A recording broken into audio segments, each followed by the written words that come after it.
గత 3 రోజులుగా భారత్ పాక్ల మధ్య క్షిపణుల ప్రయోగం యుద్ధ వాతావరణం నెలకొనడం కాదు, నిజంగా యుద్ధమే ప్రారంభమైంది.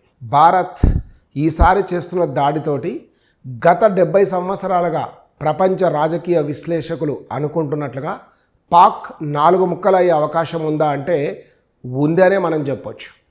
1 POK, 2 పంజాబ్, 3 సింధ్, 4 బెలూచిస్తాన్గా అయ్యే అవకాశం ఉందని ఎప్పటి నుంచో అనుకుంటున్నదే. కారణం, బెలుచి ప్రజలు ఏనాడు ఈ యొక్క పాకిస్తాన్తో కలిసి ఉండడానికి ఇష్టపడలేదు.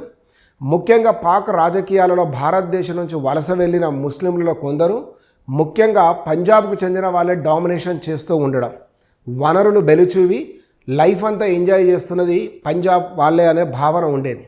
సో ఈ విధంగా బెలుచి ప్రజలు దాదాపు ఈరోజు ఇండిపెండెంట్ దాకా వచ్చేసారని చెప్పొచ్చు. పంజాబ్ పరిస్థితి అలాగే ఉంది. సింధులో కూడా మనం చూస్తే ప్రధానంగా ఉన్న సమస్య ఏంటంటే వీళ్ళు కూడా పంజాబీ డామినేషన్ తట్టుకోలేకపోతున్నారు. పంజాబీలు కూడా ఇక్కడ కొద్ది మంది దగ్గరే ధనం లేదా భూములు, ఈ రోజు కూడా అక్కడ జమీందారీ వ్యవస్థ ఉండడం ఒక కారణం. POK అంటారా, చెప్పే పరిస్థితి లేదు.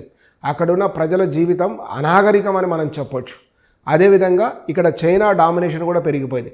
నిజంగా 4 ముక్కలు అవుతాయా, అవి స్వతంత్రంగా ఉంటాయా, లేక ఎవరైనా ఆధీనంలో ఉంటాయా అన్నది వేచి చూద్దాం. Thank you all. Will meet in another